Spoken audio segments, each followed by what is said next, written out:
E aí, galera do Lixmed, tudo bem com vocês? Para quem não me conhece, meu nome é Roland Lavigne, eu sou médico intensivista titulado pela MIB e ultrassonografista titulado pelo Colégio Brasileiro de Radiologia. Hoje vou trazer um tema aqui bastante interessante a vocês, que é uma coisa que a gente vê todo dia no pronto-socorro e na UTI: os diversos tipos de choques. Vocês sabem o que é um choque circulatório?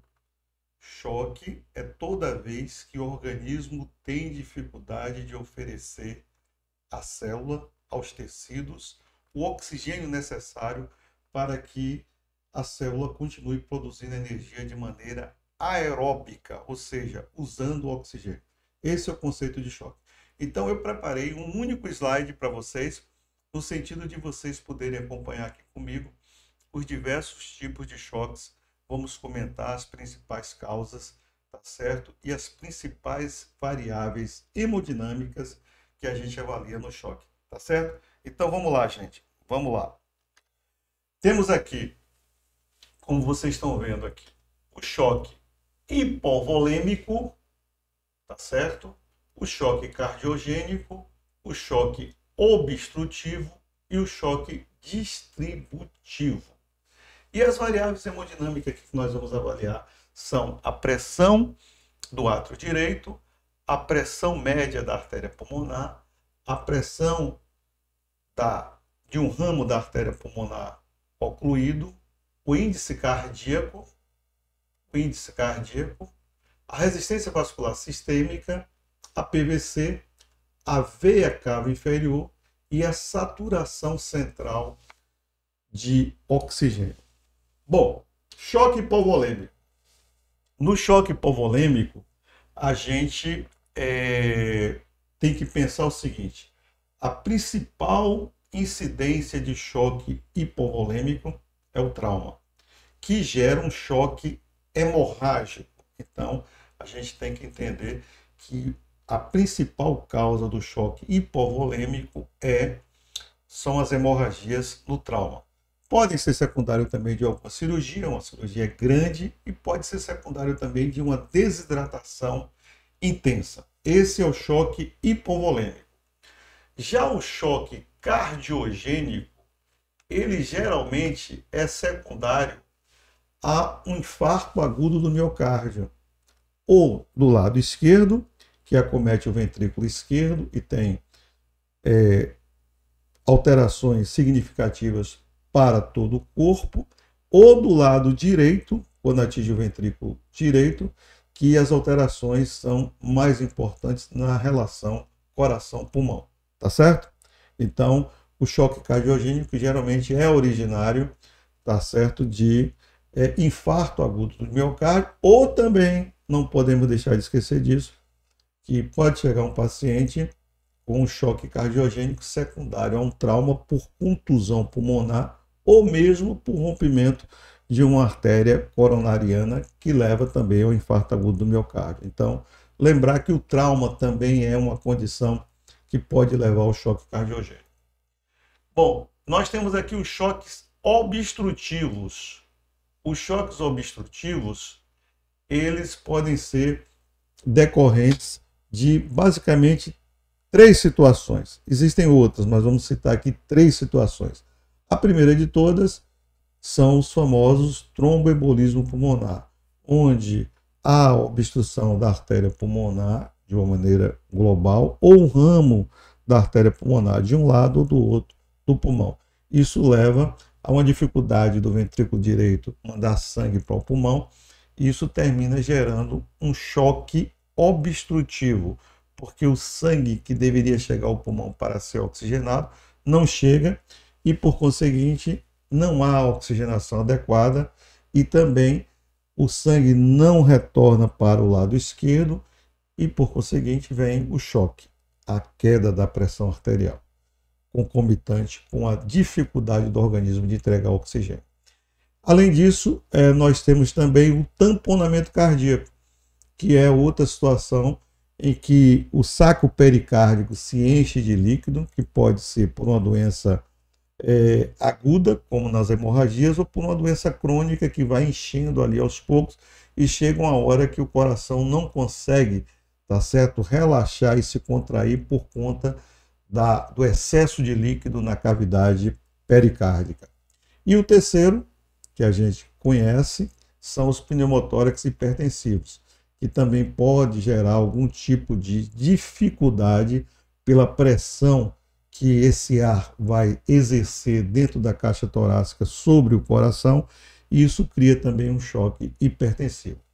E por fim, o choque distributivo, que nós temos como exemplo clássico a sepse, que é uma situação em que o organismo provoca uma resposta exacerbada a uma infecção, há uma vasodilatação com abertura dos capilares, tá certo? E há um extravasamento de líquido por conta da diminuição da resistência vascular sistêmica e termina que o coração, por outro mecanismo também, como microtromboembolismo, tá certo? Capilar, fazendo com que o organismo não consiga entregar a quantidade de oxigênio necessária para a manutenção da célula. Então, são esses 4 tipos de choques.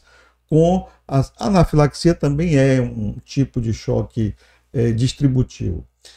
Bom, então, já que vocês conhecem agora os diversos tipos de choque, a gente vai falar um pouco agora sobre as variáveis hemodinâmicas que compõem esses tipos de choques. Tá certo? De uma maneira assim muito rápida, porque eu vou deixar aqui esse slide para que vocês possam printar e estudar todas essas variáveis hemodinâmicas. Tá certo? Vamos lá? Bom, nós temos então a pressão do átrio direito. A pressão do átrio direito, observe que ela só está diminuída no choque hipovolêmico. Nos demais choques, ela está aumentada. E a pressão do átrio direito ela varia de 1 a 8 milímetros de mercúrio. A pressão da artéria pulmonar média, ela tem um valor normal entre 11 e 15 milímetros de mercúrio, e observe que ela também só está diminuída no choque hipovolêmico. Como é que a gente mede a pressão da artéria pulmonar média? Existia no passado um método sensacional que era o cateter de Swan-Ganz. Como a medicina percebeu que o cateter de Swan-Ganz hoje traz muito mais dificuldades do que benefícios, está se abolindo o cateter de Swan-Ganz e o método hoje utilizado para a medida da pressão média da artéria pulmonar é o ecocardiograma à beira-leito, que nós devemos fazer sempre no ambiente de UTI ou de pronto-socorro. Então vejam que somente no choque hipovolêmico a pressão média da artéria pulmonar está diminuída. Nos demais choques, a pressão média da artéria pulmonar está aumentada. Outra variável que nós avaliamos é a pressão de oclusão da artéria pulmonar. Na verdade, é a pressão de oclusão de um dos ramos da artéria pulmonar. Porque quando a gente passava o Swan-Ganz, que enchia o balãozinho da ponta do Swan-Ganz, o balão ia correndo e encunhava dentro de um dos ramos da artéria pulmonar. E esse encunhamento gerava uma pressão que retratava a pressão do átrio esquerdo. Hoje nós fazemos isso, tá certo? Através de ecocardiografia, com avaliação da válvula mitral, que reflete as pressões, tá certo, de oclusão de um dos ramos da artéria pulmonar. Então, veja também que somente no choque hipovolêmico essa variável está diminuída. Nos demais, a variável está aumentada. Veja aqui, ó. Também no choque distributivo, tá certo? Essa variável vai estar diminuída, a pressão de oclusão da artéria pulmonar. Bom, índice cardíaco. Então vejam, o índice cardíaco está diminuído em todos os choques, exceto na sepse. Tá certo? E na sepse, na primeira fase. Porque na segunda fase a gente precisa, inclusive, demandar um pouco mais de inotropismo usando droga vasoativa do tipo dobutamina, quando a gente quer melhorar o débito cardíaco também na sepse. Mas em todos os outros choques, tá certo? Veja que o índice cardíaco está diminuído por conta dos mecanismos diversos, né? No caso da hipovolemia, ele está diminuído porque o retorno venoso está diminuído, ou seja, a pré-carga do ventrículo esquerdo está diminuída por falta de volume. É por isso que no choque hipovolêmico a gente trata inicialmente dando 1 litro de líquido ao paciente e observa a sua resposta, tá certo? Então vejam que no índice cardíaco a gente tem a diminuição de todos os choques e aumentado no choque séptico, no choque distributivo. Agora essa variável aqui, galera, é a variável que eu considero assim que você tem que ter bastante atenção. Observe que o índice de resistência vascular sistêmico, ele tem aqui o valor normal dele, de 1.700 a 2.600 dinas por segundo por centímetro quíntuplo. Observe que ele está aumentado em todos os choques e diminuídos na sepse. E veja que ele é inversamente proporcional ao índice cardíaco. Então, toda vez que você tem um índice cardíaco diminuído, o índice de resistência vascular sistêmica vai estar aumentado, porque o organismo consegue fazer essa compensação, tá certo? Diminuindo através da constricção dos vasos terminais, tá? Periféricos, para que o continente esteja diminuído e, por conseguinte, a volemia, teoricamente, aumente para que o coração continue a produzir pressão. Então, é esse o mecanismo que a gente vê da resistência vascular sistêmica. Agora, na sepse, no choque distributivo, observe que ela está diminuída. Por quê? Porque na sepse há uma vasodilatação, uma abertura dos capilares, entendeu? O endotélio fica com a permeabilidade capilar aumentada. Como essa permeabilidade capilar está aumentada e há um extravasamento de líquido dos vasos para o interstício, ocorre que a resistência vascular tende a diminuir. E o mecanismo compensatório que o organismo tem é aumentar o índice cardíaco. Por isso que índice cardíaco e resistência vascular sistêmica sempre são inversamente proporcionais. Bom, passando aqui adiante, nós temos a PVC, que é a pressão venosa central. Antigamente a gente fazia muito punção de subclave, punção de jugular interna, no sentido da gente mensurar a PVC. Hoje a gente continua mensurando a PVC, mas de uma maneira mais simplória. A gente mede a PVC através da correlação com a veia cava inferior. Então observe que a PVC acompanha a veia cava inferior, ou seja, a gente vê o colabamento da veia cava inferior, tá certo? Se ela está colabada 100%, muito provavelmente esse paciente está hipovolêmico. Se ela está muito dilatada e o coração direito dela é normal, isso pode significar que haja aí um grau de hipervolemia.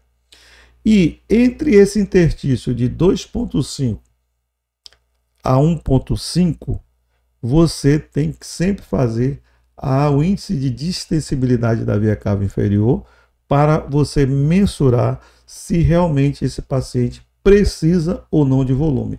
Porque nem sempre os pacientes que estão hipovolêmicos necessitam de volume.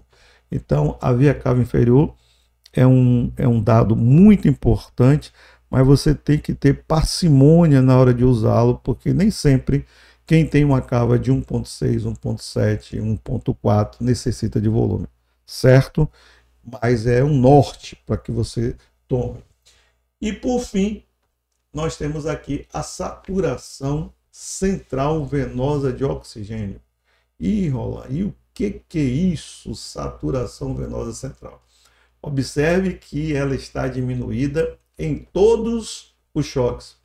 Então eu queria falar um pouquinho aqui com você agora sobre saturação venosa central de oxigênio? Bom, venosa, porque é sangue venoso. Central. Por que existe esse nome central? Porque quando a gente passa subclávia ou veia jugular interna, nós estamos colocando a ponta do catéter na posição onde chega o sangue venoso tanto da cabeça e dos membros superiores como do resto do corpo, abdômen, membros inferiores. Então, nós temos ali na posição bicaval, ou seja, entre a cava superior e a cava inferior, um sangue que representa o consumo de todo o corpo, exceto o coração. Então é por isso que a gente chama de sangue venoso central. E quando a gente colhe uma amostra daquele sangue ali, tá certo? Através do catéter que está implantado na subclávia ou na jugular, nós temos uma amostra do sangue através do todo o consumo que ocorreu no corpo. Então, vamos lá. Delivery de oxigênio. A gente entrega 100% de oxigênio. Tá certo? 100% eu entreguei 100. Aí vai para o cérebro, para o fígado, para o rim, para os membros, tá certo? Todos os órgãos, intestino. E aí, quando esse sangue retorna, tá certo? Tem o organismo, de maneira normal, consumir 30%. Então, quando a gente faz a saturação venosa central, nós teremos que ter um número de 30% consumido. Então, a gente enxerga 70% na saturação venosa central. No caso dos choques, o que é que vai acontecer? O organismo está recebendo menos oxigênio. O delivery de oxigênio dele está diminuído. Ou por uma deficiência da bomba, do débito cardíaco, ou por uma diminuição da hemoglobina circulante no sangue.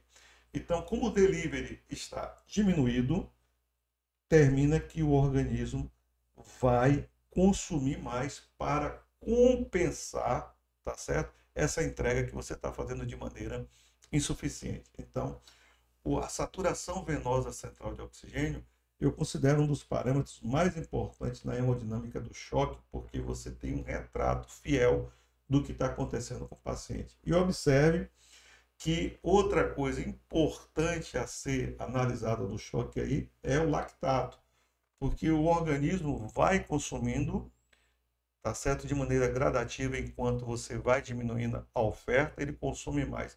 Mas chega a um determinado momento, que a gente chama de DO2 crítica, que o organismo não consegue mais, tá certo, extrair a sua necessidade de oxigênio.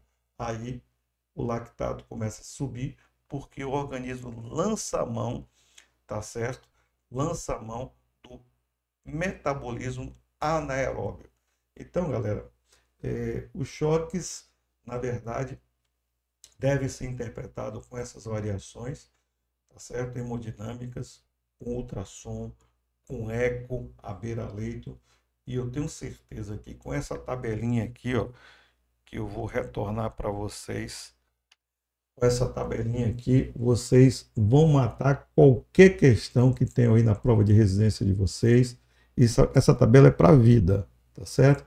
Para que a gente tenha em mão a classificação do choque que a gente está enfrentando, porque os tratamentos são completamente diferentes, não é verdade? Do choque hipovolêmico secundário ao trauma, você vai tratar de um jeito. No choque cardiogênico, você vai ter que resolver o IAM do paciente, tá certo? No choque obstrutivo, você vai ter que resolver o tromboembolismo pulmonar ou fazer a pericardiocentese.